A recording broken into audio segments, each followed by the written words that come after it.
अस्सलाम वालेकुम dear student, कैसे हैं बच्चों। आप देख रहे हैं टैकल कलम अकेडमी। तो बच्चों ये मेरे पास प्रॉब्लम नंबर 2 है सेल्स टैक्स की। इसको हम स्टार्ट करेंगे। मैंने आपको पहले बताया था कि आपने कोई भी सेल्स टैक्स का न्यूमेरिकल करना है, मुश्किल नहीं है। ये पहले हेडिंग सारी है, उसका नाम है, वो रजिस्टर्ड है या अनरजिस्टर्ड है, कंप्यूटर नेशनल आइडेंटिटी कार्ड। आप नंबर लिख लें या हैशटैग लगा लें। आप national tax number, sales tax registration number for the month of August, कौन सा भी मंथ दिया वो लिखना है, जो डेट दी होगी वो लिखना है आपने। उसके बाद computation of sales tax payable, और यहाँ पे आप लिखेंगे रुपीज़। स्टेप के हिसाब से करेंगे। सबसे पहले मैं क्वेश्चन पढ़ लेता हूँ। तो क्वेश्चन में क्या कह रहा है, कहता है कि mister Khalid Javed is engaged in manufacturing business है, he is registered with sale tax and manufacturer है। ठीक है। Data recording is business during August 2020 is given below. अब सिंपल है बच्चों। सबसे पहले क्या लिखा हो, local taxable supplies to registered person है। मैंने आपको बताया था सप्लाइज का ताल्लुक किससे, आउटपुट से। फिर local taxable supplies to non registered person है। फिर एग्जाम्प्टेड से सप्लाइज आ गई यहाँ पर। ठीक है। उसके बाद local purchase for registered person है। अब परचेज का ताल्लुक किससे होगा, इनपुट से होगा। आगे क्या दिया हुआ है, local purchases for non registered person है।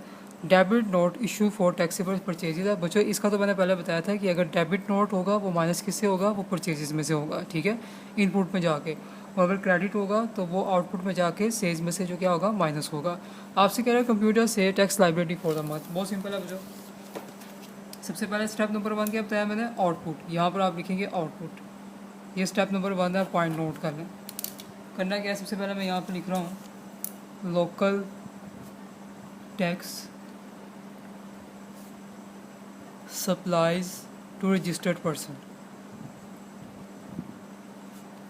कितने दिए हैं, 45 लाख। उसको आप बाहर ऑर्डर कॉलम में लिखेंगे। ठीक है।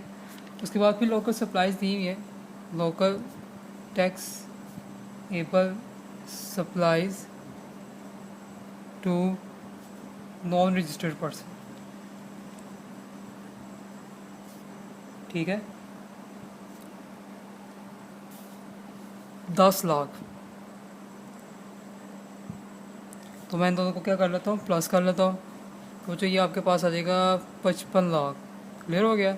अच्छा ये तो हो गया। इसके बाद इसने एग्जम्प्टेड सप्लाइज भी दी हुई है, तो वो भी इसमें ऐड कर लेते हैं हम। एग्जम्प्टेड सप्लाइज पिछले क्वेश्चन में नहीं थी, तो इसमें दी हुई है तो हम ऐड कर लेते हैं 8 लाख। ठीक है। करूँगा क्या, दोनों को प्लस कर दूँगा बस।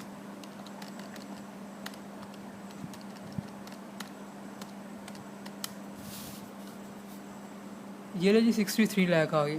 ये मेरे पास क्या है, ये टोटल आउटपुट आ गया आपके पास। ठीक है बच्चों, ये मैंने क्या बताया, स्टेप नंबर 1। स्टेप नंबर 1 में सबसे पहले क्या करेंगे बच्चों, लिखेंगे हम आउटपुट। Step number 1। ठीक है।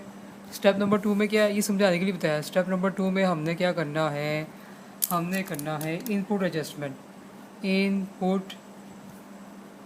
Input tax adjustment. ठीक है। ये पूरा है। ठीक है, सिंपल है बच्चों, कोई मुश्किल नहीं है। अच्छा करना क्या है, सबसे पहले लिखेंगे हम परचेजेस का ताल्लुक है ना इससे।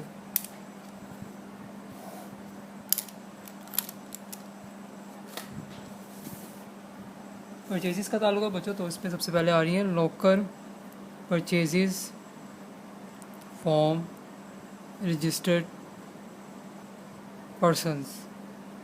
तो ये सिंपल है, कितना है, 13 लाख का बच्चों। तो 13 लाख का मैं क्या करता हूँ, एक ही टैक्स की रेट है 17%। ले लें इसका।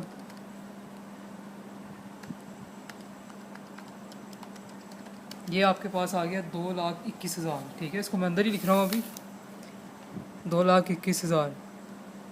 यहाँ तक तो बच्चों आपके पास हो गया। एक और चीज़ इसमें लिखी हुई है कि local purchases from non registered person. जो लोकल परचेजेस होता है फॉर नॉन रजिस्टर्ड पर्सनस, अगर आपको याद हो पहले भी करवाया है, उस पर उनको टैक्स की एडजस्टमेंट अलाउ नहीं होती। ठीक है। यहाँ पर लिखेंगे नो इनपुट एडजस्टमेंट, नहीं होता है इसमें। ठीक है।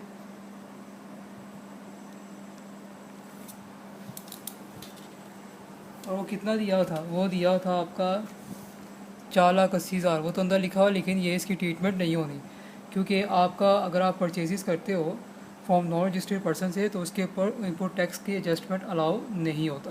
क्लियर हो गया बच्चों। तो सिंपल, अब मैं क्या करूँगा, यहाँ तक तो मेरा हो गया। आगे जाता हूँ, लाइन में जाता हूँ।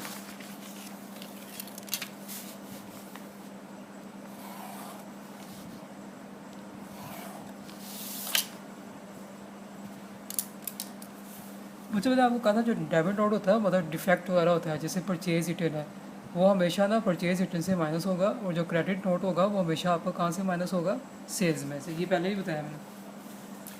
यहाँ पे सिंपल आपने लिखना है, ये पॉइंट्स नोट कर लें बच्चों, छोटे से हैं, बहुत आसान है, लेकिन फिर कहूँगा कि इनकम टैक्स पे न्यूमेरिकल्स पे ज़्यादा ग्रिप रखनी है अपनी, क्योंकि वो लाजमी है।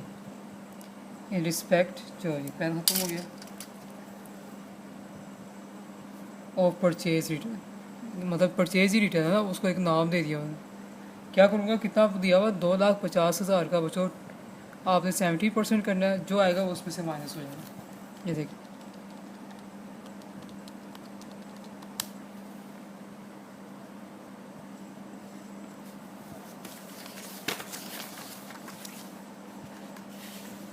$2,21,000 में से इसको माइनस करूँगा,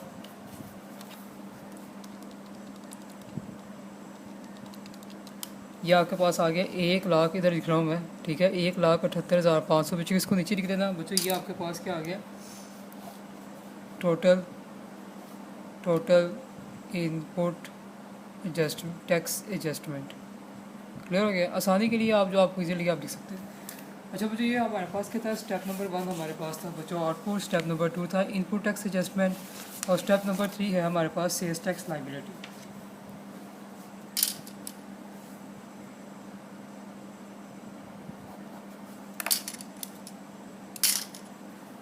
सेल्स टैक्स लायबिलिटी, अब इसमें क्या करना है, सिंपल है, हमने वो लगाने हैं, क्या लगाना है, आउटपुट टैक्स। आउटपुट टैक्स बच्चों आपके पास कितना निकला है, ये आपके पास है, इसमें एग्जप्टेड सप्लाईज को नहीं देखना, हमारे पास टोटल ये आया 55 लाख। इसका बच्चों आप लोगों को क्या करना है, टैक्स लेना है, ठीक है। टैक्स लेके देखते हैं क्या आता है, सिंपल से सवाल आता है।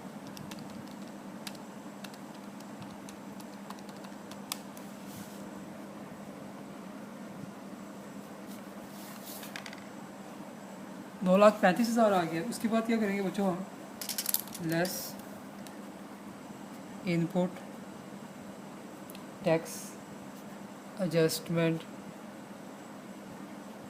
ठीक है, एडजस्टमेंट ऑन लोकल सप्लाईज। अच्छा जी, अब हमने जब इनपुट टैक्स एडजस्टमेंट को माइनस करना है, तो बच्चों इसमें हमने क्या करना है, इसमें हमने अप्रोचमेंट करनी है।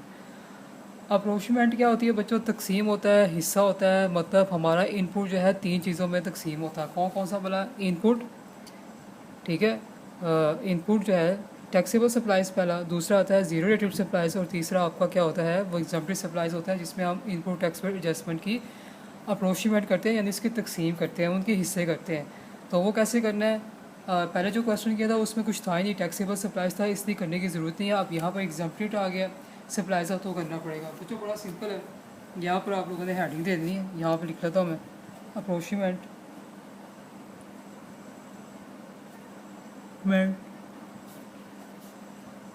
3 हिस्सों में, ठीक है। यहाँ पर लेकिन मेरे पास 2 हिस्से हैं। करना क्या है मुझे, सबसे पहले टैक्सेबल सप्लाईज है ना, ईजी मैं बता रहा हूँ।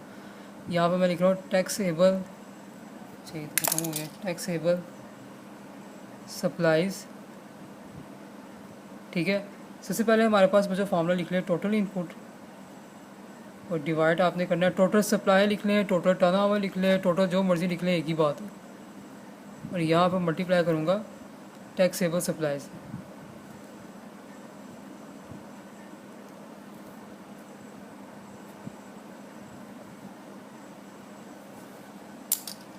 मुझे टोटल इनपुट कितना है, ये आपके पास 1,78,500। टोटल सप्लाईज़ कितनी है, यहाँ देखें, टोटल सप्लाईज़ की हम बात कर रहे हैं, ये जो टोटल सप्लाईज़ है जिसमें आपकी एग्जम्प्टेड भी शामिल है। नीचे लाइन लगा लें, इधर भी लाइन लगा लें, ठीक हो गया। ये मैं लिखा हूँ, यहाँ पे लिख रहा हूँ 63 लाख। और आपकी टैक्सेबल सप्लाईज़ कितनी है, टैक्सेबल सप्लाईज सिर्फ इतनी है। ये टोटल आपकी जो है ना, वो आपकी ये टोटल आउटपुट, जिसको सप्लाईज भी कहते हैं, टर्नओवर भी कहते हैं, तो इसमें ये वैल्यू शामिल होती है। यहाँ पर बच्चों आपका 55 लाख आएगा। अब इसको मैं खोल के दिखाता हूँ।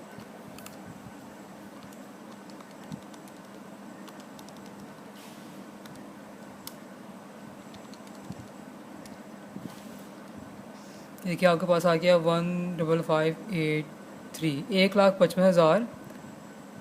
ये सही पॉइंट निकालें, सॉरी 55 लाख है।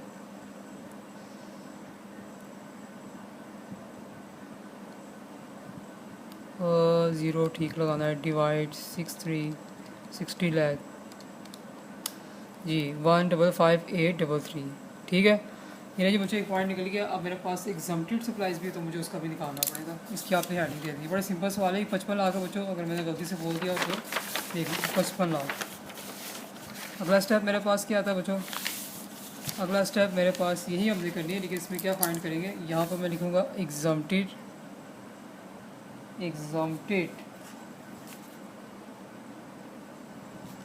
सप्लाईज, फिर यहाँ पर लिखूँगा टोटल इनपुट, टोटल सप्लाईज या आउटपुट या टर्नओवर, और मल्टीप्लाई आपके पास है एग्जम्प्टेड सप्लाई। टोटल इनपुट बच्चों आपके पास क्या है? वही वैल्यूज़ आ रही है आपके पास, तो दिखाओ तो ये है 1,78,500। ठीक है, मैं इसको यहाँ पे लिख रहा हूँ 1,78,500। टोटल सप्लाईज आपके वही हैं 63 लाख, और एग्जम्प्टेड सप्लाईज आपके पास बच्चों कितनी दी है? मैं दिखा रहा हूँ आपको बार बार, क्योंकि सारा इसमें लिखा हुआ है। ये 8 लाख। अब इसको सॉल्व करते हैं।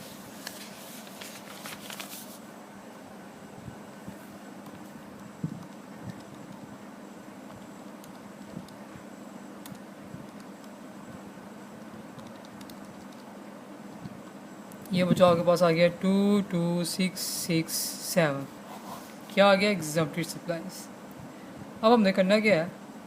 सिंपली कुछ भी नहीं करना, इजी वर्क है। तो यहाँ पे आ जाए, आगे हमने यहाँ से करना है less input tax adjustment on local supplies. तो ये तो आपके पास ये अमाउंट आ गई, क्योंकि हमें टैक्सेबल सप्लाईज का लेना है, एग्जम्प्टेड का काम नहीं है। इसको मैं यहाँ पर बच्चों माइनस करूँगा, लेकिन माइनस करने से पहले हमने एक और ट्रीटमेंट करनी होती है। वो क्या होती है? क्या? Restricted up to 90% of output tax.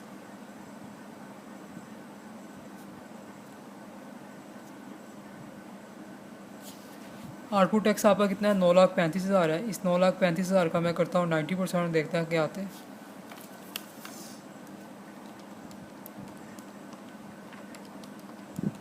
बच्चे ये तो आ रही है आपके पास 841,500। अब आप देखिए जो आपके पास इनपुट एडजस्टमेंट आ रही है इसके अंदर आ रही है जी, बिल्कुल आ रही है, इससे कम है। ये आपका आ रहा है 8,41,500, ये 1,55,833 है। ठीक है, तो फिर इसका मतलब है इसको आप अलाउ करेंगे, ये आपकी अलाउ है माइनस होने के लिए, क्योंकि ये इसके अंदर फॉल कर रही है। तो सिंपल मैं करने लगा, माइनस करने लगा।